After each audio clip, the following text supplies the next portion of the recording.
All right. Ever imagine, like, actually standing on top of the world?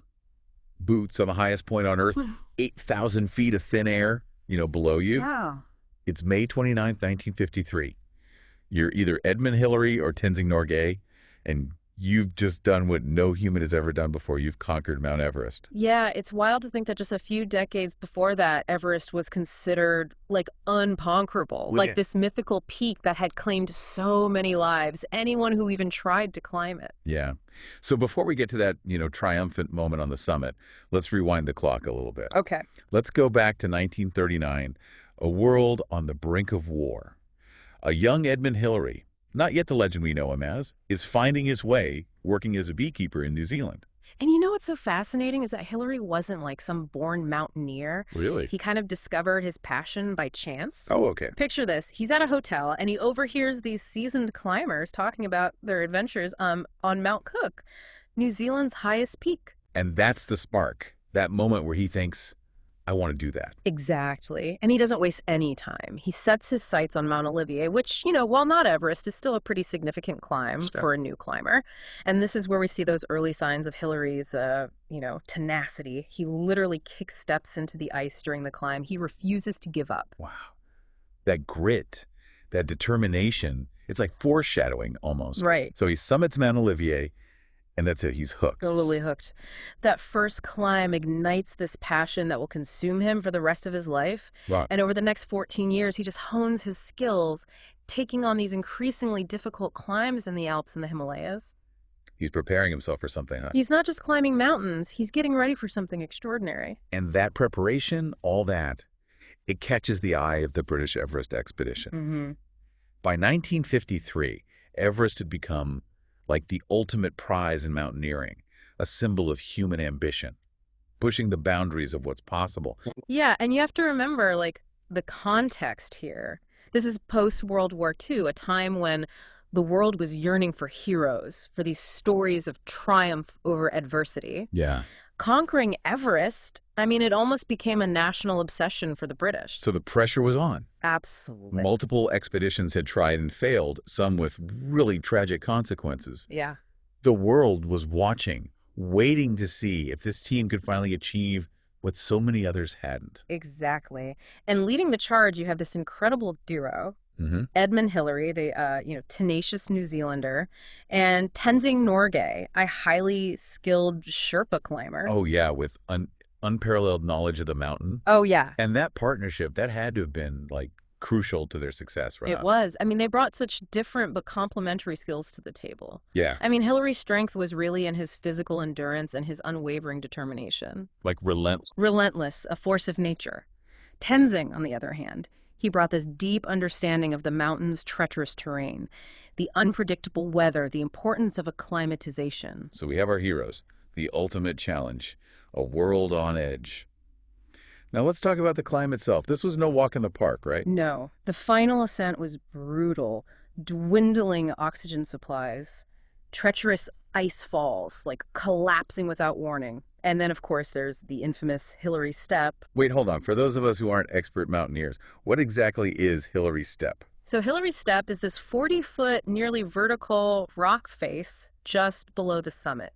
Imagine a sheer wall of rock and ice, thin air, with the weight of the world on your shoulders. Oh, wow. And it was considered the most technically challenging part of the whole climb. Wow. So even for, seasoned climbers like Hillary and Tenzing, this was a serious obstacle. Absolutely. It required not only physical strength, but incredible mental fortitude. And crucially, teamwork. I mean, they had to rely on each other completely. Their lives were literally hanging in the balance. Okay, so they've navigated treacherous ice falls, they've conquered the daunting Hillary Step, pushed through exhaustion and oxygen deprivation.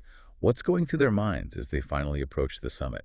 Can you paint us a picture of that moment? Just imagine the biting wind whipping around you, the thin air making every breath a struggle, but above it all, the sense of awe, of disbelief that you're actually there, about to achieve what so many had thought impossible. It's a moment of pure exhilaration. Yeah, of triumph over nature and human limitations. And then there it is, the summit, the top of the world. And those iconic photographs, they captured that moment perfectly.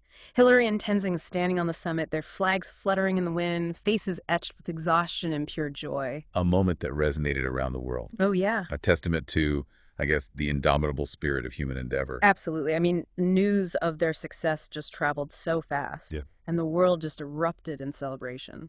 I mean, it's hard to imagine the kind of frenzy, that followed. Headlines everywhere, parades, this like collective sigh of relief and just like wonder. But for Hillary, the summit wasn't the final chapter, was it? It Yeah. was more like the beginning of a new adventure. Right. I mean, he receives a knighthood from Queen Elizabeth. Huge honor. Huge honor, of course. But it's remarkable is that he doesn't just, sit back and bask in the glory. He uses his fame to shine a light on the people of the Himalayas. I mean, this is what's so fascinating about Hillary to me. He could have easily retired from mountaineering, enjoyed the accolades, but he dedicated himself to improving the lives of the Sherpa people who had played such a huge role in his success. Yeah, it's a testament to his character, I think. He just really recognized that deep connection he had forged with the Sherpas, with the Himalayas. Mhm. And he saw firsthand the challenges they faced: limited access to education, healthcare, basic infrastructure. So he channeled his energy and his influence into something really meaningful. So tell us about the Himalayan Trust, the kind of work he did through this organization. So the Himalayan Trust was really Hillary's way of giving back in a lasting way. He led the construction of schools, hospitals, bridges, even airstrips in remote regions of Nepal. Wow. One of the most notable projects was the Kumjong School, built in the village where many Sherpas lived. It started with just a few classrooms and eventually expanded to, offer vocational training, giving Sherpas more opportunities beyond those traditional roles. It's just incredible to think about the impact, that he had on these communities, from conquering a mountain to, building schools and hospitals. Right. It really speaks volumes about his priorities. Yeah, and it wasn't just about providing material assistance. I mean, Hillary really cared about the Sherpa people. Yeah. I mean, he spent months each year living among them, learning their language, really trying to understand their culture. He was deeply respected by them. Oh, yeah. Not just as a climber, but as a friend, as an advocate. This is a side of the story that isn't often told, I think, and it's so important. We can't talk about Hillary without talking about Tenzing Norgay. His contributions were equally significant, right? Oh, absolutely. While Hillary became this household name in the West, Tenzing was a hero, especially in India and Nepal. Yeah. He became a symbol of pride for the Sherpa people, and his mountaineering expertise, was just revered worldwide. A skilled climber, a respected guide, and, played a crucial role in that team's success. Did he also dedicate himself to giving back after that Everest expedition? He did, but in a slightly different way. Okay. Tenzing became the director of field training at the Himalayan Mountaineering Institute in Darjeeling, India. Okay. So he shared his knowledge, his experience with these aspiring climbers from all over the world, helped shape the next generation of mountaineers.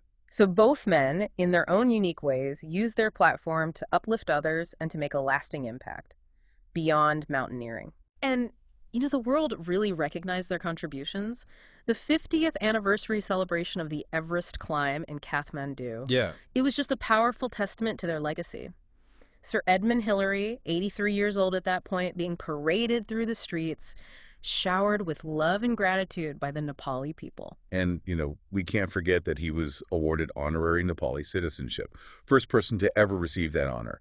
But their names live on in more than just, memories and celebrations, right? Oh, yeah. Nepal renamed one of its airports the Tenzing Hillary Airport, a lasting tribute to those two men. Wow. Even Hillary's home country of New Zealand honored him by, get this, featuring his image on their $5 banknote. Wow. That's amazing. Imagine having your face on currency. It just shows the profound impact he had on his nation. It is remarkable how both Hillary and Tenzing, they embraced the responsibility that came with their fame. They could have easily just enjoyed the spotlight, but, they chose to shine it on others, to champion causes greater than themselves. It's a truly inspiring story, I think. It reminds us that even amidst triumph and recognition, humility, compassion, those things can prevail. And it speaks to the power of human connection, wouldn't you say? I mean, that bond between Hillary and Tenzing, between the climbers and the Sherpa people, it transcended cultural differences and just forged this legacy that continues to inspire. It really does. And it just reinforces that idea that adventure and service, They're not mutually exclusive. Right. They can be intertwined, creating this tapestry of human experience that's both thrilling and really meaningful. So what can we, the, non-Everest climbing folks, what can we take away from their story? What resonates with you, like on a personal level? I mean, for me, it's a reminder that even like extraordinary individuals like Hillary and Tenzing, Mm. they started somewhere. Yeah, They had their own personal journeys. They had doubts. They had uncertainty. of course. And yet they found their purpose, their passion, and pursued it with, just unwavering dedication. That's such a crucial point. I mean, their story isn't just about reaching, the summit of Everest. It's about the entire journey, the challenges they faced, their Right. resilience, that unwavering belief in their mission. It makes you think, what are our own Everests? Mm. What are those things that we want to accomplish, those goals and aspirations that just seem almost impossible at times? Right. What can we learn from Hillary in Tenzing about how to even like approach those goals? Their story, I think, teaches us that preparation is key. Both Hillary and Tenzing spent years, honing their skills, pushing their limits, learning from every experience. They didn't just wake up one day and decide to climb Everest. Right. It was years of dedicated effort, constant training. And it wasn't just physical preparation, right? Right. I mean, they had to be mentally resilient too. They faced extreme conditions. They had to make life or death decisions, pushed through exhaustion and fear. Absolutely. They understood the importance of mental fortitude, staying focused and positive, even when things were tough, and recognizing the power of teamwork, relying on each other's strengths, supporting each other. It's a reminder that we don't have to climb our own mountains alone. We need people around us, people who believe in us, who will, challenge us, who will be there to support us when we need it most. I love that. And just as Hillary and Tenzing found purpose beyond the summit, we can too. Yeah. We can find fulfillment in using our achievements to make a difference, Yeah. in the world around us. Whether it's volunteering, mentoring, or just like spreading kindness, Yeah. we all have the power to do something, to contribute to something, larger than ourselves. And Hillary and Tenzing's legacy, it just reminds us that even these small acts of service, they have a ripple effect. They inspire others, they create change. Their story is such a powerful testament to like the human spirit. It's about dreams and determination and compassion. Mhm. It's going to continue to inspire generations, reminding us that we all have the potential to achieve extraordinary things, make a difference. So I guess, as you go about your day, ask yourself, what's your Everest? What are you facing? And how can you face those things with the same kind of spirit that we've seen in this story, The spirit of adventure, resilience, and service. And remember, you don't have to conquer Everest to leave your own legacy. Sometimes the most profound impact comes from the smallest acts of kindness, just the willingness to make a difference in someone else's life. Beautifully said. Thanks for joining us for this deep dive. We'll see you next time.